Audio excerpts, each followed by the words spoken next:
2022년 11월 10일 목요일 하나님께서 우리에게 주시는 말씀은 다니엘서 4장 19절에서 37절의 말씀입니다. 오늘 본문은 느부갓네살 왕을 괴롭히던 꿈을 다니엘이 멋지게 해설하여 주는 본문입니다. 다니엘의 꿈 해몽은 정확하게 17절을 따라 진행됩니다. 이것은 감시자들이 명령한 것이며 거룩한 이들이 말하는 것이다. 이것은 가장 높으신 분이 인간의 나라를 지배하신다는 것과 뜻에 맞는 사람에게 나라를 주신다는 것과 가장 낮은 사람을 그 위에 세우신다는 것을 사람들이 알도록 하려는 것이다. 내용을 차차 다루겠지만 다니엘이 느부갓네살 왕의 해설하는 목적은 분명했습니다. 하나님께서 다니엘을 통하여 온갖 민족들이 뒤섞여 거대한 제국을 이루었던 바빌론에 하나님의 존재를 알리고 하나님께서 세우시며 만들어 가시는 사람들이 어떻게 하나님을 알아가는지 알게 하시려는 복음적 차원의 사역이었습니다. 온 우주에서 가장 높으신 하나님께서 인간의 나라를 지배하시며 통치하신다는 것, 그리고 그 통치의 뜻에 맞는 사람에게 나라를 맡겨 관리하게 하여 주신다는 것, 자신이 죄인이라 고백하는 가장 낮은 사람을 그 위에 세우셔서 하나님을 알도록 하신다는 것, 이 모든 것들을 열방에 온 세계에 알리셔서 영원전 택하신 자들이 한 명도 빠짐없이 복음을 듣도록 하시는 하나님의 사역을 드러내시는 것입니다. 그 꿈의 해몽 내용을 한번 보시죠. 19절에서 27절에 이어지는 꿈의 해설은 이렇습니다. 느부갓네살 왕이 강대국의 왕으로서 제국을 건설하였지만 거룩한 감시자 곧 하나님께서 이 나라를 흩으시는데 완전히 흩으시지는 않으시고 뿌리는 남겨두신다는 것입니다. 그리고 7년 동안 왕은 고난의 세월을 보낼 것이라는 것입니다. 이렇게 하시는 까닭은 25절과 26절의 기록에 따라 하나님께서 세상을 다스리신다는 것을 깨달아 알게 하시기 위함이라는 것, 그리고 그 사실을 알고 경험하게 하신 후에 나라를 다시 굳건하게 세우신다는 내용입니다. 28절의 말씀에 따라 이 예언적 말씀은 그대로 다 일어났습니다. 이 모든 일이 느부갓네살 왕에게 그대로 일어났다. 29절에서 33절까지는 예언에 따라 일어날 일들이 일어나는 모습을 기록하고 있습니다. 이 일들을 다 경험한 느부갓네살 왕은 그제서야 비로소 하나님을 진심으로 찬양합니다. 34절에서 37절 보세요. 정해진 기간이 다 되어 나 느부갓네살은 하늘을 우러러 보고서 정신을 되찾았고 그리고 가장 높으신 분을 찬송하고 영원하신 분을 찬양하며 그에게 영광을 돌렸다. 그의 통치 영원하고 그의 나라 대대로 이어진다. 그는 땅의 모든 거민을 없는 것 같이 여기시며 하늘의 군대와 이 땅의 모든 거민에게 뜻대로 하시지만 아무도 그가 하시는 일을 막지 못하고 무슨 일을 이렇게 하셨느냐고 그에게 물을 사람도 없다. 내가 정신을 되찾았을 때에 나의 명예와 위엄과 나라의 영화가 회복되었고 나의 고문관들과 대신들이 나를 찾아왔으며 나는 이전보다 더 큰 영예를 받으면서 왕위를 회복하였다.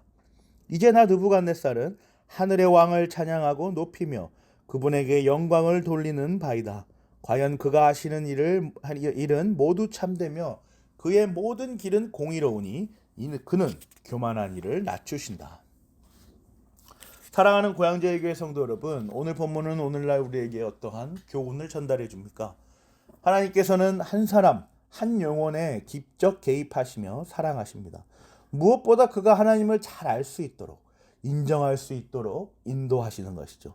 오늘 우리가 보고 있는 느부갓네살 왕은 그런 면에서 하나님께서 택하신 백성으로 여겨질 수 있습니다. 그가 하나님을 알 수 있도록 하나님이 끝까지 개입하시는 것을 보면 말이죠. 두 번의 꿈 해몽을 통하여 다니엘이라는 하나님께서 택하시고 사랑하시는 자를 통하여 하나님을 알게 하십니다. 그런데 그 사이에 그럼에도 하나님이 혐오하시는 우상 숭배를 명령하자 다니엘의 세 친구를 통하여 실로 놀라운 기적을 왕에게 보이시죠. 그리고 두 번째 꿈 해몽을 보이시며 7년 동안 사람의 삶과는 거리가 먼 삶을 살게 하시면서 고난과 그 역경을 이해하고 살아보게 하시죠.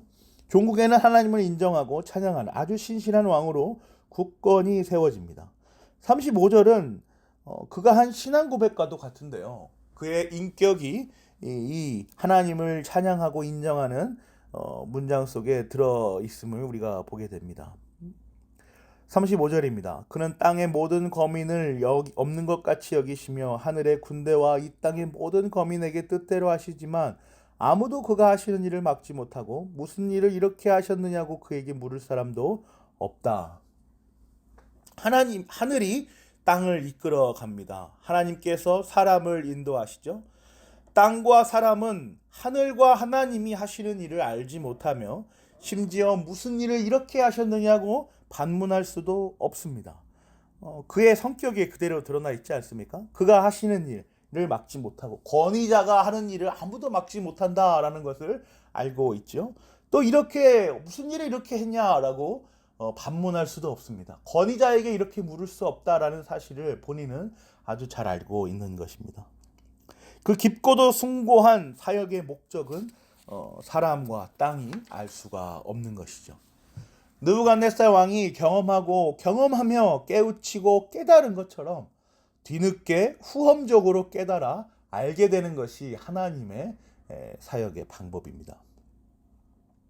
27절 보세요. 그러니 임금님은 저의 조언을 받아주시기를 바랍니다. 공의를 행하셔서 임금님의 죄를 속하시고 가난한 백성에게 자비를 베푸셔서 죄를 속하시기를 바랍니다. 그렇게 하시면 임금님의 영화가 지속될 수 있을지도 모릅니다.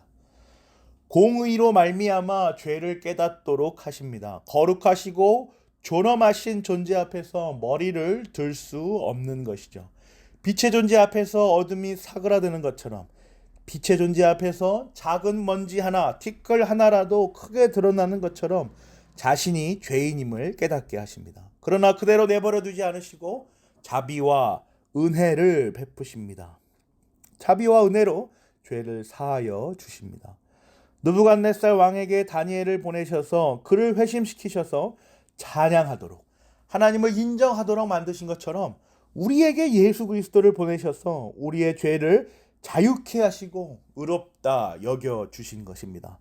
우리는 하나님의 일하심 가운데 구원의 뜻을 품고 인도하여 나가시는 하나님의 은혜와 사랑 가운데 거하는 성도입니다.